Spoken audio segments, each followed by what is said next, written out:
बिस्मिल्लाहिर्रहमानिर्रहीम। नादरीन, आज हमारा जो उन्वान है वो अकीदा इमामत है, और वो अकीदा इमामत रवाफिज़ का हैरान कुन अकीदा है।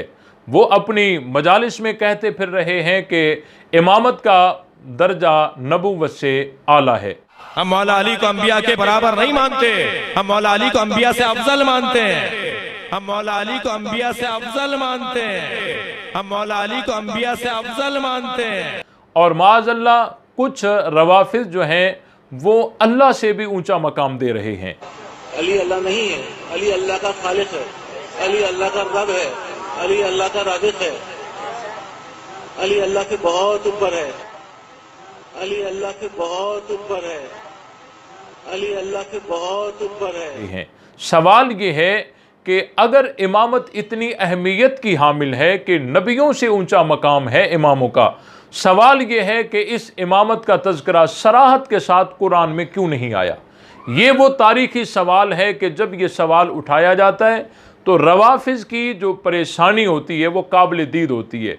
अब यहाँ इस सवाल के जवाब में रवाफिज़ की तरफ से जो जवाब दिए जाते हैं, मैं आज उन पर चंद बातें अर्ज़ करूँगा। पहला जवाब ये दिया जाता है, और वो इमामों की तरफ मंसूब करके कहते हैं कि हमारे इमामों ने कहा है कि ये कुरान असली नहीं है।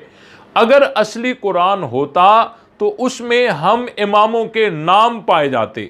ये मेरे हाथ में किताब है, तफसीर साफ़ी, रवाफिज़ की मोतबर तरीन किताब है। इस किताब की जिल्द 1 सफ़ा 41 पर तफसीर अयाशी से मनकूल है और इमाम मोहम्मद बाकिर रहमतुल्लाह अलैह से रिवायत है। नबी जाफ़र अलैहिस्सलाम क़ाल लौला अन्नहु ज़ीद फ़ी किताबिल्लाहि व नुकिस मा ख़फ़ी हक़्कुना अला ज़ी हिजा।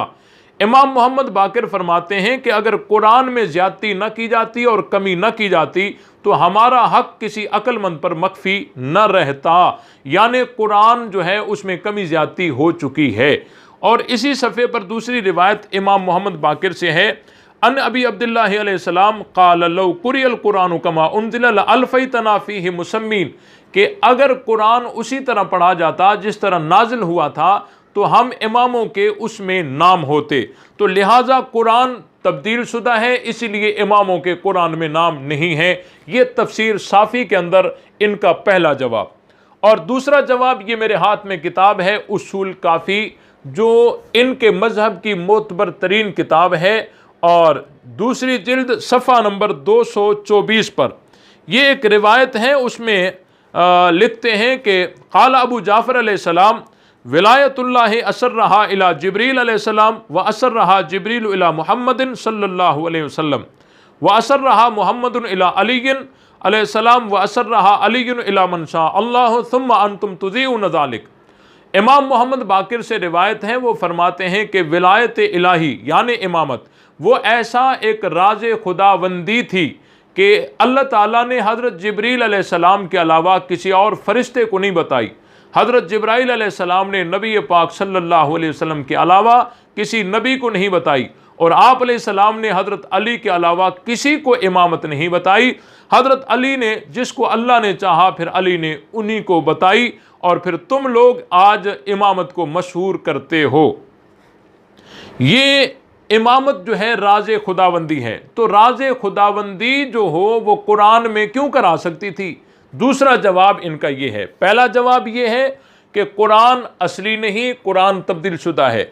दूसरा जवाब ये है कि ये इमामत कुरान में क्यों करा सकती थी? वो तो एक राज खुदाबंदी थी, अल्लाह ने किसी को नहीं बताई सिवाय जिब्रील के, और जिब्राइल अलैहिस्सलाम ने नबी पाक सल्लल्लाहु अलैहि वसल्लम के अलावा किसी को नहीं बताई, और आप अलैहिस्सलाम ने हज़रत अली के अलावा किसी को नहीं बताई। हज़रत अली ने जिसको अल्लाह ने चाहा अली ने उसको बताई।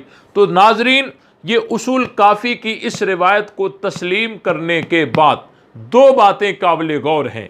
पहली बात काबिल गौर ये है कि अगर इमामत राज खुदाबंदी है कि अल्लाह ने किसी और फरिश्ते को नहीं बताई जिब्राइल अलैहिस्सलाम के अलावा, और हज़रत जिब्राइल अलैहिस्सलाम ने नबी पाक सल्लल्लाहु अलैहि वसल्लम के अलावा किसी और नबी को नहीं बताई, और आप अलैहिस्सलाम ने हज़रत अली के अलावा किसी को नहीं बताई, तो अगर जो इतनी राज में रखने वाली बात हो, ऐसा अकीदा हो, तो वो क्यों कर उसूल दीन और ईमानियात में हो सकता है, और उसको मानने के लोग मुकल्लफ कैसे किए जा सकते हैं।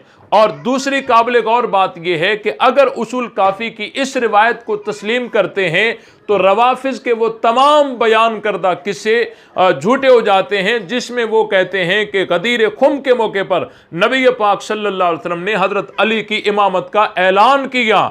इस रिवायत को तस्लीम करने से वो तमाम किस्से झूठे हो जाते हैं। तो जो लोग कहते हैं कि सकीफ़ा बातिल और गदीर हक है, वो अपनी रिवायात के सामने उनका गदीर वाला वाक़या जो है वो झूठा हो जाता है। अल्लाह ताला हम सबको हक समझकर उस पर अमल करने की तौफीक अता फरमाए।